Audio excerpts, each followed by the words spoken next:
नमस्कार बच्चों, मैं हूं जितेंद्र शर्मा। आज हम आपके सामने फिर से लेकर के उपस्थित हुए हैं कक्षा 10 की संस्कृत की पुस्तक जिसका नाम है शेमुषी द्वितीय भाग। आज हम शेमुषी द्वितीय भाग के पाठ 4 को पढ़ने जा रहे हैं जिसका नाम है व्यायामः सर्वदा पथ्यः। आज हम व्यायामः सर्वपथ्यः इस पाठ के प्रश्न और उत्तर लिखने के लिए जा रहे हैं। यदि आपने इस पाठ की वीडियो को नहीं देखी हो तो आप जाइए, डिस्क्रिप्शन में हमने लिंक डाल दिया है, पहले उस वीडियो को देखिएगा और उस पाठ को समझिएगा। उसके बाद में इसके प्रश्न और उत्तर को लिखने का प्रयास कीजिएगा। बच्चों, अभी तक आपने इस चैनल को सब्सक्राइब नहीं किया है तो इसे लाइक कीजिए, चैनल को सब्सक्राइब कीजिए और अपने दोस्तों तक वीडियो को शेयर अवश्य कीजिए। तो हम शुरू करने जा रहे हैं पाठ व्यायामः सर्वदा पथ्यः, इसके प्रश्न और उत्तर को। तो पहला प्रश्न है, देखिए, एक पदेन उत्तरम लिखत। इन प्रश्नों के उत्तर आपको एक पद में देना है। पहला प्रश्न है जैसे परमम आरोग्यम कस्मात् उपजायते, अर्थात उत्तम निरोगिता, सर्वोत्तम निरोगिता, आरोग्यता कहाँ से उत्पन्न होती, कैसे उत्पन्न होती। तो उत्तर में लिखेंगे हम व्यायामात, अर्थात व्यायाम से। पंचमी विभक्ति का एक वचन व्यायाम शब्द में लगा दिया तो यहाँ पर व्यायामात से शब्द से पंचमी विभक्ति का जो एक वचन है वह है व्यायामात, व्यायाम से। दूसरा है, देखिए, कस्य मांसम स्थिरी भवति, किसका मांस जो होता है स्थिर होता है, परिपक्व होता है, मैच्योर होता है। तो किसका होता है, उत्तर लिख देंगे हम व्यायाम अभिरतस्य, अर्थात व्यायाम अभिरतस्य, जो व्यायाम में निरत रहता है। तीसरा प्रश्न है, सदा कह पथ्यः, सर्वदा क्या हितकारी होता है, कौन सा ऐसा कार्य है जो सर्वदा कल्याणकारी या हितकारी होता है। उत्तर लिख देंगे हम व्यायामः, कि व्यायाम जो होता है वह सर्वदा हितकारी होता है और हमेशा कैसा होता है, वह कल्याणकारी होता है। चौथा प्रश्न है, देखिए, कैहि पुंभिः सर्वेषु ऋतुषु व्यायामः कर्तव्यः, कि किन पुरुषों के द्वारा समस्त ऋतुओं में व्यायाम करना चाहिए, किन पुरुषों के द्वारा समस्त ऋतुओं में व्यायाम करना चाहिए। उत्तर हम लिख देंगे आत्महितेशिभिः, जो अपना सुख, अपना हित चाहने वाले होते हैं, ऐसे व्यक्तियों को हमेशा हर ऋतु में क्या करना चाहिए, उनको व्यायाम करना चाहिए। अंतिम प्रश्न है, देखिए इसका, कि व्यायाम अस्मिन् गात्रस्य समीपम के न उपसरपंती, अर्थात व्यायाम के कारण जो पसीने से व्यक्ति लथपथ हो जाता है, ऐसे शरीर के पास कौन नहीं आते, कौन नहीं आते, अर्थात कि जो व्यक्ति व्यायाम करता है ऐसे व्यायाम करने वाले व्यक्तियों के पास में कौन नहीं आता। उत्तर हम लिख देंगे व्याधयः, अर्थात जो रोग होते हैं वह व्यायाम करने वाले व्यक्ति के पास कभी भी भटकते भी नहीं। प्रश्न नंबर 2 है, देखिए, अधोलिखितानां प्रश्नानां उत्तराणि संस्कृत भाषया लिखत, कि नीचे दिए गए प्रश्नों के जो उत्तर है वह आपको संस्कृत भाषा में लिखना है। पहला प्रश्न है, कीदृशम कर्म व्यायाम संगीतम कथ्यते, कि किस प्रकार के कर्म को व्यायाम की संज्ञा दी जाती है। तो उत्तर में हम लिख देंगे शरीरायास जननम कर्मम व्यायाम संगीतम कथ्यते, कि शरीर के द्वारा किया गया जो श्रम होता है उस श्रम को ही व्यायाम कहा जाता है। शरीर के द्वारा किए गए कर्म को व्यायाम की संज्ञा दी जाती है। दूसरा प्रश्न है कि व्यायामात् किम उपजायते, व्यायाम से क्या क्या उत्पन्न होता है, क्या उत्पन्न होता है व्यायाम से। तो उत्तर लिखेंगे हम कि श्रम, क्लम, पिपासा, उष्ण, शीत आदि नाम सहिष्णुता, इस श्रम में, क्लम अर्थात उसकी श्रम के द्वारा होने वाली थकान में, प्यास, गर्मी, सर्दी इत्यादि को जो सहन करने की क्षमता आती है वो हमें व्यायाम से आती है। तथा परमं च आरोग्यम अपि व्यायामात् उपजायते, और सर्वदा सुख व्यायाम से ही उत्पन्न होता है।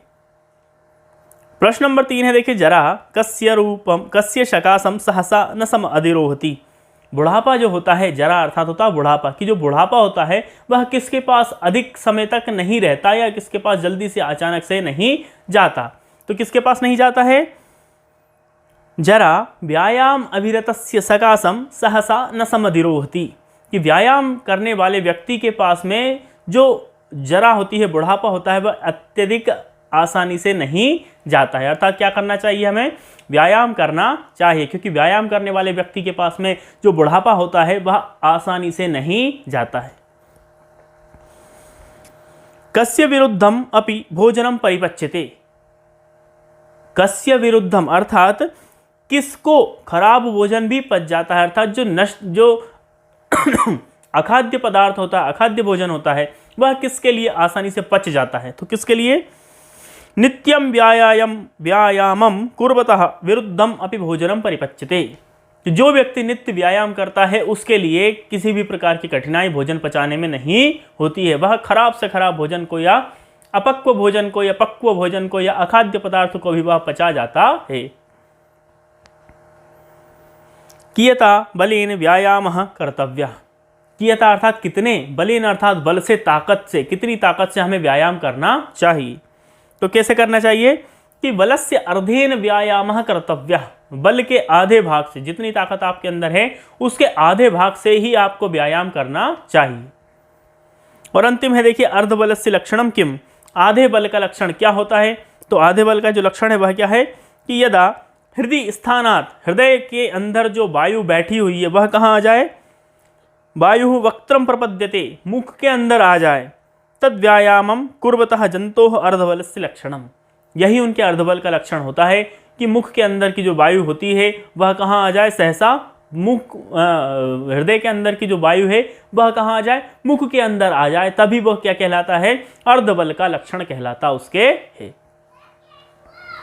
अब देखिए प्रश्न नंबर 3 है, उदाहरणम अनुसृत्य कोष्ठक गतेषु पदेषु तृतीया विभक्तिम प्रयुज्य रिक्त स्थानानि पूरयत। आपको कुछ रिक्त स्थान यहाँ पर भरने को दिए जा रहे हैं। अब वह रिक्त स्थान कैसे हैं, तो उनके जो बाद में कुछ कोष्ठक में शब्द दिए गए हुए हैं उन शब्दों को तृतीया विभक्ति के प्रयोग से पूर्ति करनी है। जैसे देखिए पहला है कि व्यायाम रिक्त स्थानम हीनम अपि सुदर्शनम करोति। अंत में दिया है गुण, तो गुण शब्द अर्थात सामान्य शब्द है, उसकी हमें तृतीय विभक्ति लगानी है यहाँ पर। तो क्या लिख देंगे हम गुण के स्थान पर, गुणैः। व्यायाम गुणैः हीनम अपि सुदर्शनम करोति। दूसरा है देखिए, अब उत्तर में देखिएगा कि रिक्त स्थानम व्यायाम कर्तव्य बलस्यार्धा। तो बलस्यार्धा के स्थान पर हो जाएगा कि बलस्यार्धेन। तृतीया विभक्ति के एक वचन में हम उसको क्या लिख देंगे, वलस्य अर्धेन, वलस्य अर्धेन। फिर है देखिए रिक्त स्थानम सदृशम किंचित स्थौल्यापकर्षणम नास्ति। व्यायाम, तो व्यायाम शब्द के स्थान पर हम लिख देंगे एन, व्यायामेन, कि व्यायामेन सदृशम किंचित स्थौल्यापकर्षणम नास्ति। कि व्यायाम के सदृश कोई भी ऐसा पदार्थ या कोई भी ऐसा कार्य नहीं है जो आपके मोटापे को, स्थौल्यापकर्षणम अपाकरोति, अर्थात मोटापे को वो दूर कर सके। रिक्त स्थानम बिना जीवनम नास्ति। कोष्टक में लिखा विद्या, तो हम क्या लिखेंगे, विद्यया, विद्यया बिना जीवनम नास्ति। के विद्या के बिना क्या नहीं होता है, जीवन नहीं होता है। फिर देखिए घ सह खंजह अस्ति चरणेन। तृतीय विभक्ति का हम यहाँ पर प्रयोग करेंगे और लिखेंगे उस उत्तर में कि चरणेन। और अंतिम है सूपकारः नासिका भोजनम जिघ्रति। नासिका के स्थान पर हम तृतीय विभक्ति का एक वचन लिख देंगे, उत्तर में लिख देंगे नासिकया। क्या लिख देंगे, नासिकया। अब देखिए प्रश्न नंबर 4 है, स्थूल पदम आधृत्य प्रश्न निर्माणम कुरुत। नीचे दिए गए कुछ एक वाक्य दिया है, उसमें एक शब्द है स्थूल, उसको हटा करके हमें प्रश्न का निर्माण करना है। पहला है जैसे शरीरस्य आयास जननम कर्म व्यायामः इति कथ्यते। शरीरस्य के स्थान पर हम हटा करके उसको प्रश्नवाचक शब्द क्या लिख देंगे, कस्य। क्योंकि जो उत्तर है शरीरस्य वह षष्ठी विभक्ति का एक वचन है, तो प्रश्नवाचक शब्द भी जो होगा वह षष्ठी विभक्ति के एक वचन से ही लिया जाएगा। तो उत्तर में हम लिख देंगे कस्य। दूसरा है अरयः व्यायामिनम न अर्दयन्ति। कि शत्रु जो है व्यायाम करने वाले को दमन नहीं कर सकते। तो अरयः, अरयः के स्थान पर, क्योंकि अरयः जो है वो अरि शब्द से प्रथमा विभक्ति के बहुवचन है। उत्तर में भी हम जो लिखेंगे प्रश्नवाचक शब्द जिसका हम लिखेंगे वह भी प्रथमा विभक्ति के बहुवचन ही होगा, और हम उसके स्थान पर लिख देंगे के व्यायामिनम न अर्दयन्ति। तीसरा है आत्महितैषी भी सर्वदा व्यायामः कर्तव्यः। तो आत्महितैषी भी तृतीया विभक्ति का बहुवचन है। प्रश्नवाचक शब्द में भी हम उसके तृतीया विभक्ति का बहुवचन ही लिखेंगे, और क्या लिखेंगे कि कई ही। चौथा है व्यायामम कुर्वतः विरुद्धम भोजनम अपि परिपच्यते। विरुद्धम के स्थान पर हम लिख देंगे कीदृशम। विरुद्धम अर्थात खराब भोजन, तो कैसा भोजन, कीदृशम अर्थात कैसा। चौथा, पांचवा है देखिए गात्राणाम सुविभक्तता व्यायामेन संभवति। गात्राणाम के स्थान पर हम लिख देंगे कि केशाम, केशाम सुविभक्तता व्यायामेन संभवति। और अंतिम है देखिए षष्ठ प्रश्न नंबर आ है। अब देखिए इसके बाद में कि षष्ठ श्लोकस्य भावम आश्रित्य रिक्त स्थानानि पूरयत। नीचे दिए गया जो छठवां श्लोक है उसके भाव को हमें लिखना है, उसके अर्थ को हमें यहाँ पर लिखना है। देखिए छठे भाव के श्लोक को हम लिखना है। जैसे पहला छठवां श्लोक क्या था, अब आपने देखा होगा यहाँ पर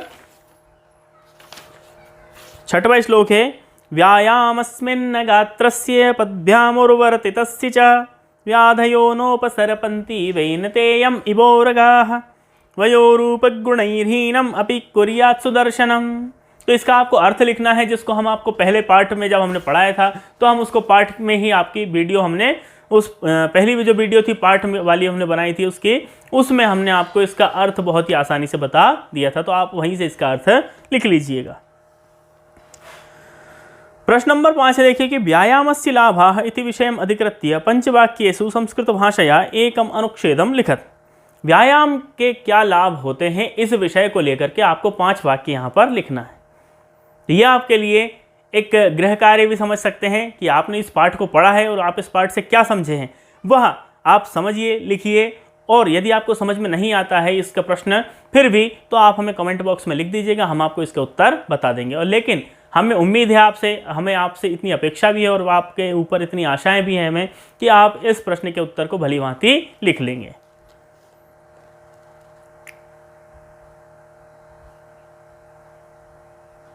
अब देखिए इसी का प्रश्न नंबर आ है कि यथा निर्देशम उत्तर, जैसा आपको निर्देश दिया जा रहा है उसके अनुसार आपको उत्तर यहां पर लिखना है। जैसे आपको एक वाक्य दिया है तत्कृत्वा तु सुखम देहम अत्र विशेषण पदम किम।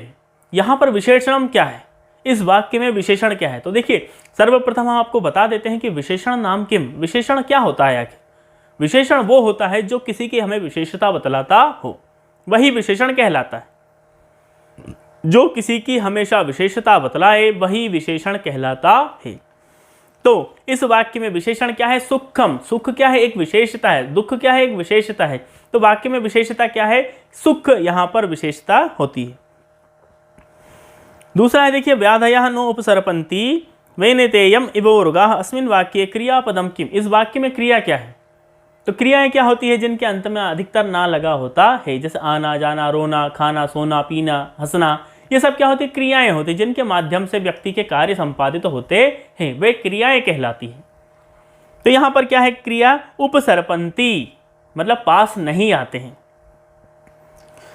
तीसरा है देखिए पुंभिरात्म हितेश भी अत्र पुरुषैः इत्यर्थे किम पदम प्रयुक्तम। पुंभिरात्म हितेश भी, इस पद में, इस संपूर्ण वाक्य में पुरुष शब्द का जो पर्यायवाची है वह कौन सा शब्द है। पुरुष शब्द का जो पर्यायवाची शब्द है वह कौन सा शब्द है। तो इसका उत्तर हम लिख देंगे पुंभिः, पुंभिरात्म हितेश भी। इसमें पुंभि शब्द जो है वह पुरुष शब्द का पर्यायवाची शब्द होता है। तो हम आपके इसके स्थान पर लिख देंगे पुंभिः। फिर है चौथा वाला दीप्ताग्नित्वम अनालस्यम स्थिरत्वम लाघवम व्रजा इति वाक्यात् गौरवम इति पदस्य विपरीत अर्थकम पदम चित्वा लिखत। देखिए गौरवम शब्द का अर्थ होता है बढ़ाना और उसका जो विपरीत शब्द होगा वह क्या हो जाएगा यहाँ पर, लाघवम। गौरव का जो गौरव अर्थात होता है बढ़ाना, जैसे हम कहते हैं इसने मेरा गौरव बढ़ाया, इसमें मान बढ़ाया, वह लाघव हो जाता है, कम हो जाता है। उसका विपरीत शब्द लाघव हो जाता है। अंतिम है देखिए नचास्ति सदृशम तेन किंचित स्थौल्यापकर्षणम अस्मिन् वाक्ये तेन इति सर्वनाम पदम कस्मै प्रयुक्तम। नचा अस्ति तेन, तेन शब्द जो है वह एक सर्वनाम यहाँ पर प्रयुक्त किया गया है। तो सर्वनाम वे शब्द होते हैं जो संज्ञा के स्थान पर प्रयुक्त किए जाते हैं। जैसे एक वाक्य है राम भोजन खाता है, राम भोजन खाता है, यह एक सामान्य वाक्य है। यहाँ पर राम संज्ञा है, लेकिन यदि राम का नाम हम नहीं लेंगे यहाँ पर तो हम कहेंगे कि वह खाना खाता है या वह भोजन खाता है। तो वह जो हमने प्रयोग किया है वह किसके लिए प्रयुक्त किया है, हमने वह संज्ञा के लिए अर्थात राम शब्द के लिए हमने वहां पर इसको प्रयुक्त किया है। तब वाक्य जो यहाँ पर तेन शब्द है वह किसके लिए हमने प्रयुक्त किया है, वह सर्वनाम शब्द है और हमने यहाँ पर इस शब्द को व्यायाम शब्द के लिए प्रयुक्त किया है। तो उत्तर में हम लिख देंगे कि व्यायामाय अर्थात व्यायाम के लिए, चतुर्थी का एक वचन। प्रश्न नंबर 6 निम्नलिखितानाम अव्ययानाम रिक्त स्थानेषु प्रयोगम लिखत। नीचे दिए गए अव्ययों को रिक्त स्थानों में प्रयोग करके लिखना है। पहला है जैसे रिक्त स्थानम व्यायामः कर्तव्यः, तो पहले रिक्त स्थान में हम लिख देंगे कि सर्वदा व्यायामः कर्तव्यः। दूसरा है देखिए रिक्त स्थानम मनुष्यः सम्यक रूपेण व्यायामं करोति तदा सः स्वस्थः तिष्ठति, तो रिक्त स्थान में पहले में हम लिख देंगे यदा मनुष्यः सम्यक रूपेण व्यायामं करोति तदा सः सदा स्वस्थः भवति, सदा। दूसरे रिक्त स्थान में हम लिख देंगे सदा। तीसरा रिक्त स्थान है देखिए व्यायामेन असुंदराः अपि सुंदराः भवन्ति, व्यायाम से असुंदर व्यक्ति अर्थात कुरूप व्यक्ति भी कैसे लिखने लगते हैं, सुंदर दिखने लगते हैं। फिर है देखिए कि व्यायामिनः जनस्य सकाशं वार्धक्यम सहसा न आयाति, अर्थात जो व्यायाम करने वाला व्यक्ति होता है उसको बुढ़ापा अर्थात जरा या वार्धक्यम अचानक से प्राप्त नहीं होता।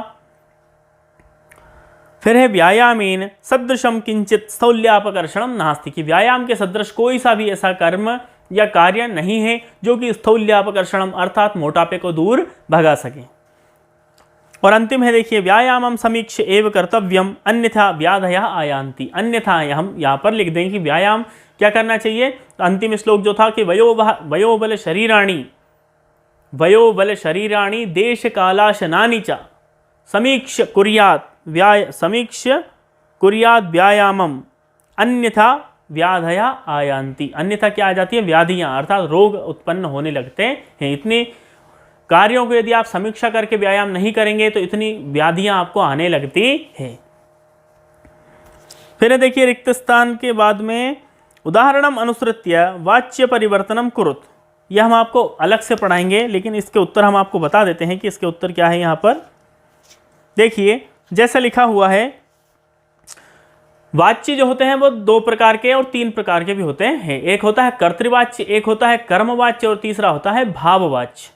कर्तृवाच्य जहाँ कर्ता प्रधान होता है, कर्मवाच्य जहाँ कर्म प्रधान होता है और भाववाच्य जहाँ भाव प्रधान होता है। तो कर्तृवाच्य को कर्मवाच्य में यहाँ पर हमें परिवर्तित करना है। जैसे आत्महितेषिभिः व्यायामः क्रियते, तो इसका उत्तर हम जो कर्मवाच्य में हम इसको परिवर्तित करेंगे कर्तृवाच्य में। कर्मवाच्य में जो होता है वह तृतीया विभक्ति का प्रयोग किया जाता है और आत्मनेपद की क्रियाएं यहाँ पर होती है। तो उसको हम जब कर्तृवाच्य में परिवर्तन करेंगे तो लिख देंगे आत्महितेषिणः व्यायामं कुर्वन्ति।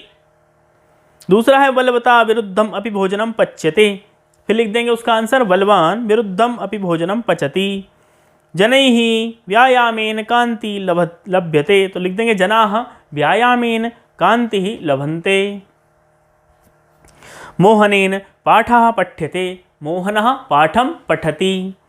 लतया गीतम गीयते, तो लता गीतम गायति। इस प्रकार से हम कर्तृवाच्य और कर्मवाच्य को लिख सकते हैं, लेकिन इसकी वीडियो हम आपको पृथक से समझाएंगे अच्छे से, ताकि आपको ये तो सिर्फ आपके प्रश्नोत्तर है, लेकिन हम आपको इसके कर्तृवाच्य, कर्मवाच्य और भाववाच्य क्या होते हैं इनको हम पृथक से आपको एक वीडियो बना करके समझाएंगे बहुत ही अच्छी तरीके से, जो आपको आसानी से समझ में भी आ जाएगा। प्रश्न नंबर 7 है देखिए, अंतिम इसका प्रश्न है अधोलिखितेषु तद्धित पदेषु प्रकृतिम प्रत्ययम च पृथक कृत्वा लिखत। नीचे कुछ शब्द दिए गए हैं जिनमें से आपको उनके प्रकृति और प्रत्यय दोनों को ही पृथक कर करके लिखना है। जैसे पहला है पथ्यतमः, तो पथ्यतमः शब्द में मूल प्रकृति क्या है और प्रत्यय क्या है, इसको अलग अलग करके लिखना है। जैसा कि आपको पता ही है कि प्रत्यय जो होते हैं वो शब्द के अंत में उपयोग किए जाते हैं। प्रत्यय भी कृदंत और तद्धित अलग अलग होते हैं। तो कृदंत जो होते हैं वो धातु के अंत में किए जाते हैं तथा तद्धित जो होते हैं वो शब्द या सर्वनाम इत्यादि के अंत में प्रयोग किए जाते हैं। तो पथ्य शब्द यहाँ पर मूल होगा, धन तम प्रत्यय यहाँ पर हो जाता है। सहिष्णुता, सहिष्णु धन तत् प्रत्यय, सहिष्णु धन तत् प्रत्यय। अग्नित्वम, अग्नि धन त्व प्रत्यय, अग्नि धन त्व प्रत्यय। स्थिरत्वम, स्थिर धन त्व प्रत्यय। और अंतिम है लाघवम, लघु धन अण प्रत्यय, लघु धन अण प्रत्यय। इस प्रकार से यहाँ पर तद्धित प्रत्यय हो जाते हैं। तो बच्चों ये थे पाठ व्यायामः सर्वदा पथ्यः के प्रश्न और उत्तर, जो कि आपको समझ में आ ही गए होंगे। यदि आपको ये वीडियो पसंद आई हो तो इसको लाइक कीजिए, शेयर कीजिए वीडियो को और अपने दोस्तों तक इसको अवश्य पहुंचाइए तथा चैनल को सब्सक्राइब करना ना भूलिएगा। हम आपके सामने फिर से लेकर के उपस्थित होंगे इसके अगले पार्ट की वीडियो को लेकर के। तब तक के लिए धन्यवाद। जय तो संस्कृतम, जय तो भारतम।